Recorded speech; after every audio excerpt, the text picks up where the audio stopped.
Welcome to Investors Hangout, brought to you by Aditya Birla Sun Life Mutual Fund and Value Research. I'm Rachel, and with me is Dhirendra Kumar, the CEO of Value Research. Welcome, Dhirendra. Thank you. So today we're going to be tackling the subject of what to do about your SIPs right now. Now, investors who have been religiously doing their SIPs, even when the markets were volatile, are now facing the ultimate challenge: a market decline that has wiped away returns of 2 to 3 years. So for some investors who started their SIPs only recently, this basically amounts to negative returns. So they are sitting on negative returns right now.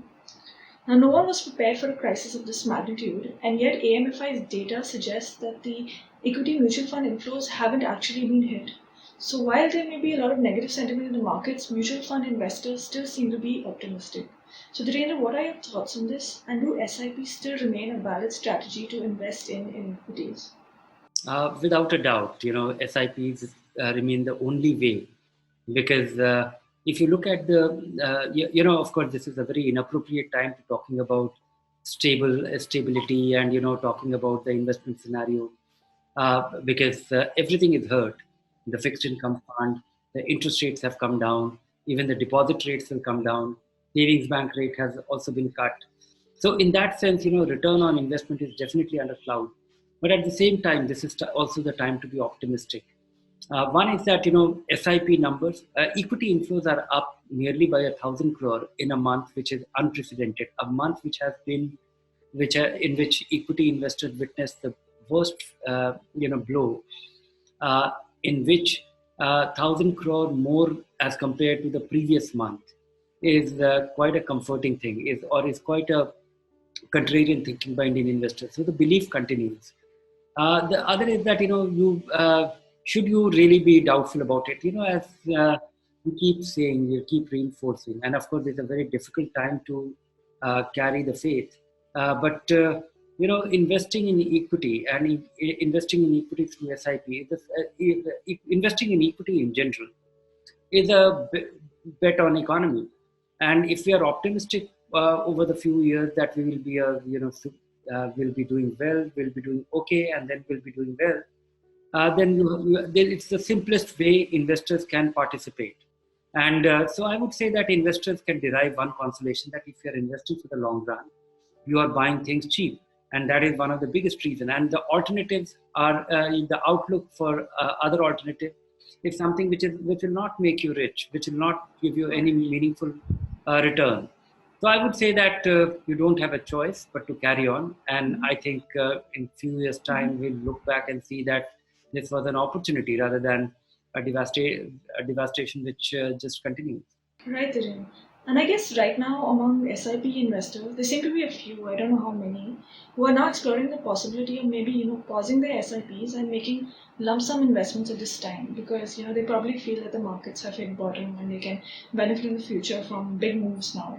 So what do you have to say investors who are taking this approach? I would say that, yeah, clearly, it is also reflected in the numbers. If AMFI numbers say that, instead of 10,700 crore this month, nearly 11,700 crore has been the inflow.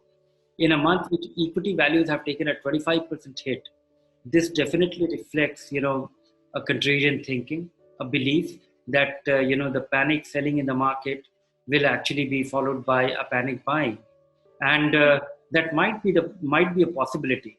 But I would say that investors should manage SIPs. Why you should do SIP, not lump sum investment. Even if you have lump sum amount, if you have money lying idle in your fixed income fund or bank account, why you should not hurry, why you should not rush to equity at one go, simply because our mind changes, our thinking is very malleable. Once you see that a large amount of money that has been invested is down 20%, 15% in no time, you will be questioning it. You will be acting in a half. So develop some kind of staggered approach to investing, even if you have lump sum money. And the least you can do is, if you are not unsure about your income stream, then you should definitely continue your SIP. And if you are unable to continue your SIP for any reason, uh, then definitely don't take your money out. You will be making your losses permanent. Right, thanks, Dhiren. Um, So we now move on to the questions that our viewers have sent us.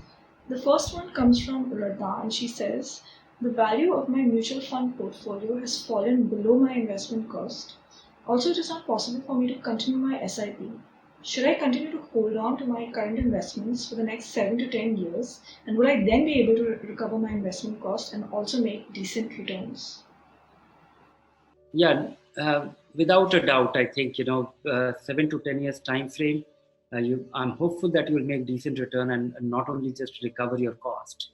And if there is a disruption in your income stream and you are discontinuing your SIP, is quite understandable.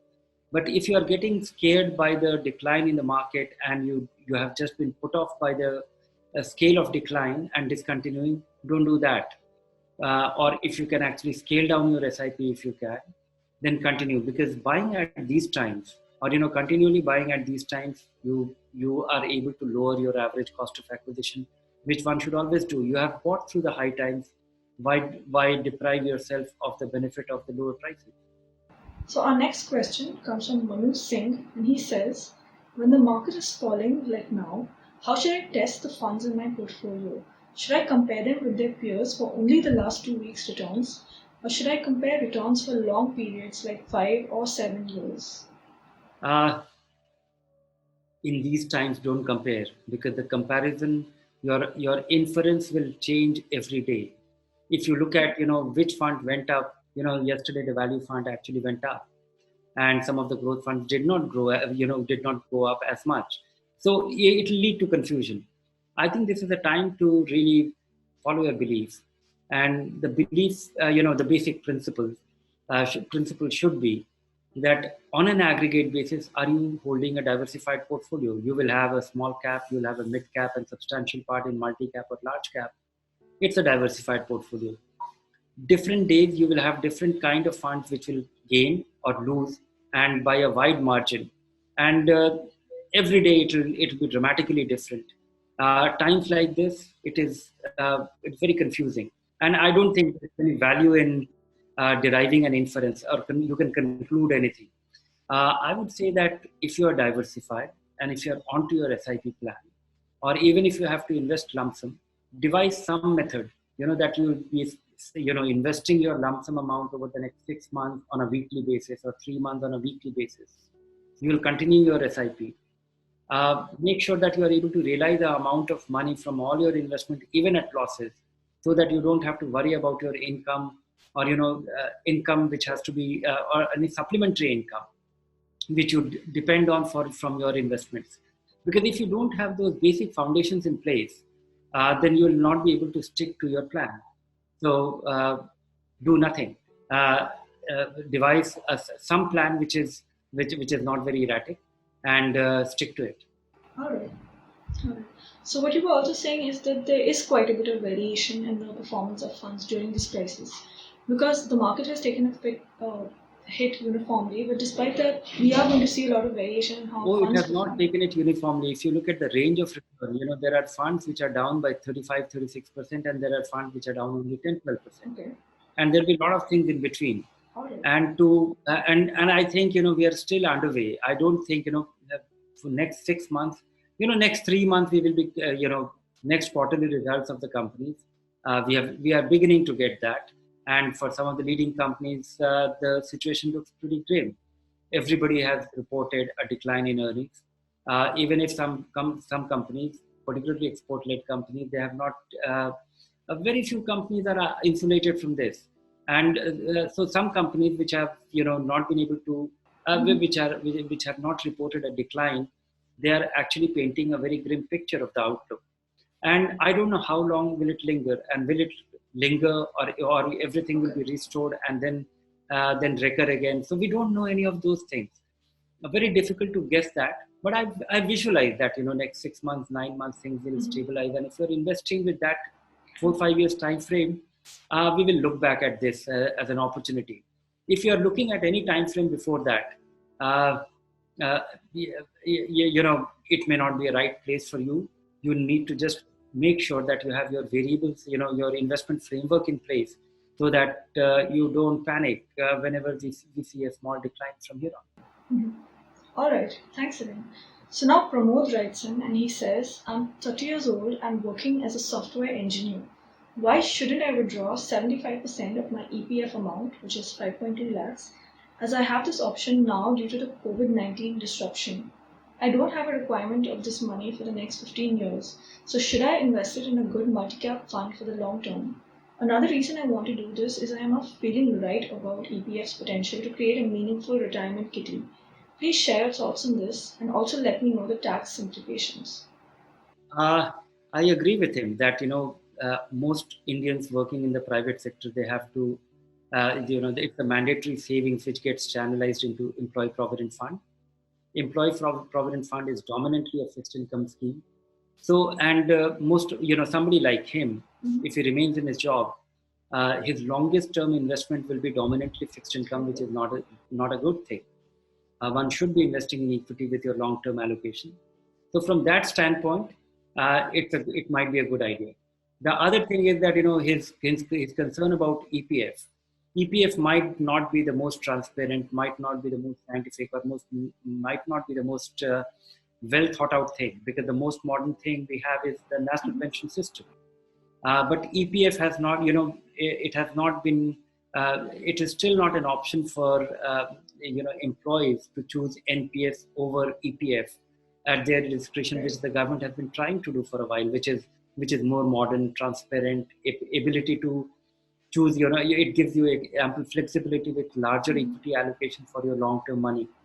But there is, so from that standpoint also, but you don't have a choice. But there is a tax implication. Principally, I agree with you. You should do this. But there's a tax implication that all your money, which is not over 5 year old, will be subject to tax. And that could be quite significant. So if you're in a lower tax bracket, consider that. And or maybe you can do it gradually over time, because EPF, of course, this is a one-time thing, one-time benefit. I'm not very sure that this one-time benefit of withdrawing up to 75% of your accumulation in EPF, is there any tax exemption on that withdrawal? But I think it's unlikely. So I would assume that it'll be very tax inefficient if because you're 30-year old, all your accumulation just might be less than 5 year old. All right, thank you, Dhiren. And Thank you. And to all our viewers, thank you so much for watching. Do continue to send in your questions and most importantly, keep investing. Goodbye for now.